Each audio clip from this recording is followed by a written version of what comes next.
just left the theater from Pan. What do you think?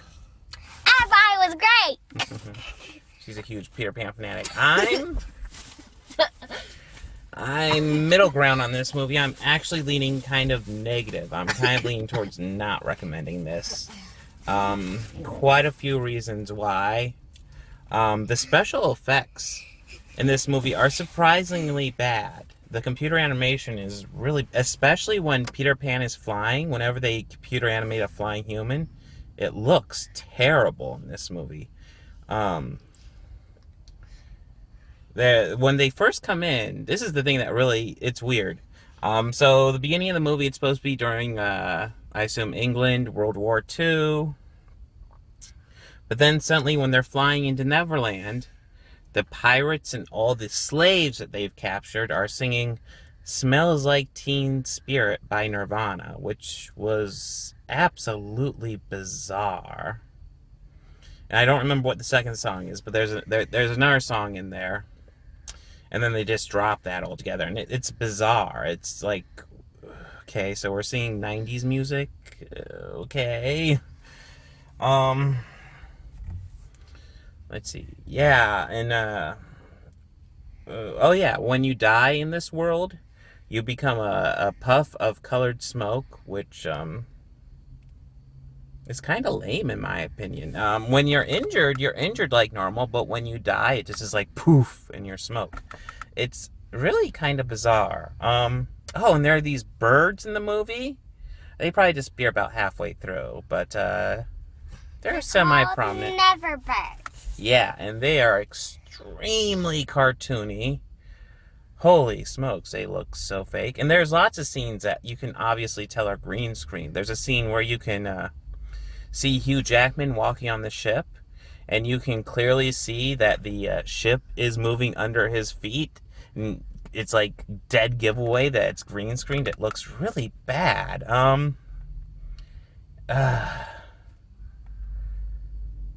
And lots of people be like, you're nitpicking. It's like, yeah, but when you're trying to watch a movie and you're noticing all this stuff, it's not a good sign.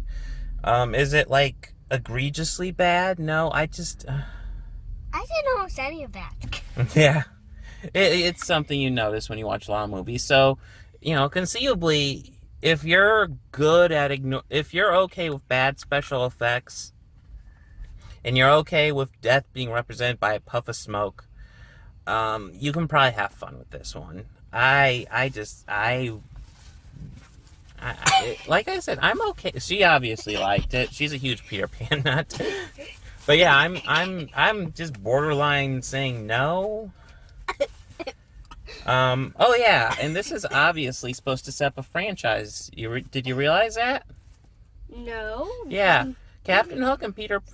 Spoilerish alert, this is setting up a franchise. Peter Pan and Captain Hook are friends throughout this entire movie. In fact, yeah, spoiler. I've already given you my opinion, so spoiler right here. Peter Pan learns to fly so he can save Captain Hook, which, it sets up a really strong friendship between these two. Which, to me, seems like franchise. Because you can't set up this strong friendship and then just, watch a Peter Pan movie where they're trying to kill each other with no explanation at all. It's just this huge jump. So, Maybe they had a bad relation later in no filming. Yeah, well, that's what I'm saying. This is obviously supposed to set up some sort of prequel franchise, because that's what the world needs. We need a prequel trilogy. To notice what happens to give them a bad relationship. Yeah, we don't know. And how he fell in love with a crocodile. Yeah, this is, like I said, there's... Peter Pan has a friend, Crocodile, that Captain Hook hates.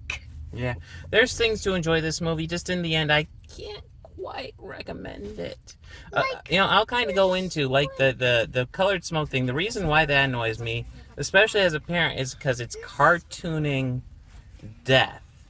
It's like, oh, when you die, it's not a big deal, because then you puff off into smoke, and I don't know, as a parent, I don't really like that. I honestly feel like death should be treated with more gravity, and I realize, of course it's not real death, it's a movie, but it should be treated with a certain amount of gravity. And I feel when you, like, make it a puff of smoke, you're diluting the gravity that event should have, and I understand it's supposed to be a kid's movie, but maybe if you're going to do a kid's movie, you don't have the death. Or if you have the death, you assume kids are intelligent enough to process the gravity of this instead of making it all cartoony. I can't get behind cartoons. it. Yeah.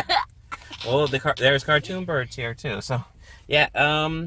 This is actually kind of a short one for a negative review, but it's not strongly negative. There's stuff to like here. I'm not a big fan of those birds, because one time one of its eyes fell out. One of them's eyes fell out. Wow, did it really? Yes. I totally missed that. I Wow. saw an eye fall out. Huh. Of a bird. That's pretty bad. Okay. But yeah, I mean, performances were fine. I thought, Garrett Hedlund, his name, something like that. I'm sorry if I'm slaughtering it. I thought his Captain Hook voice got a little grating at times. It was like all the time. I can't even do it because I'm terrible at accents. But, yeah, I got grating at times. But, I'm good at Japanese accent. Everything else was fine. I did feel like, Peter was sidelined a lot. I felt like lots of people talked about how important he was, but we didn't see how important he was a whole lot, which it was kind of the point of the movie, but I kind of want to see a bit more than just him flying. I would like to see him maybe be creative, or maybe his ideas are why he became leader more than just the flying. The flying was just the perk. Go ahead. I can read. Oh yeah, oh, go ahead. Remember how in that the Ultimate Avengers volume I could read that different language? What was that language? It was German written in English, so it wasn't an actual language. But I at least read it. Yeah, she wanted to read that. Yeah, and I did an accent. So anyway, yeah, she did a British accent, which I'm impressed at because I can't even really do it. Sometimes I can trick myself into doing a British accent, but normally I can't do any accents at all. But anyways, said the word zoo. what was I gonna say? Oh yeah, Peter has the dyslexia thing that Percy Jackson has. Percy Jackson's dyslexic when he reads English, but when he reads Greek, he can read. And that was the implication here, was that Peter was dyslexic, except when he's reading fairy, which I thought was interesting. I can say what he sounded like, but I might not be that good at it because I'm a girl. Tell me if I made a mistake.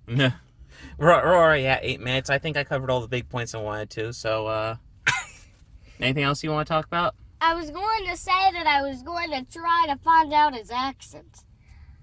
What, Peter? No! Oh, who? Look, the one you were talking about. You're trying to figure out his accent. It's just a weird voice he was using. It wasn't egregious, but at times it was kind of grating a bit. Hook. James Hook. I can't do it! So, yeah. I could do a British accent. I didn't even know I was doing a British accent. Whoa, but look at my hair. His accent. Anyways, yeah, we're almost at 9 minutes. That's about all I want to say about the movie. But tomorrow we'll go see The Walk. I'm looking forward to The Walk. Does The Walk look good to you? Yes. All right, so you guys get in our video tomorrow. Later.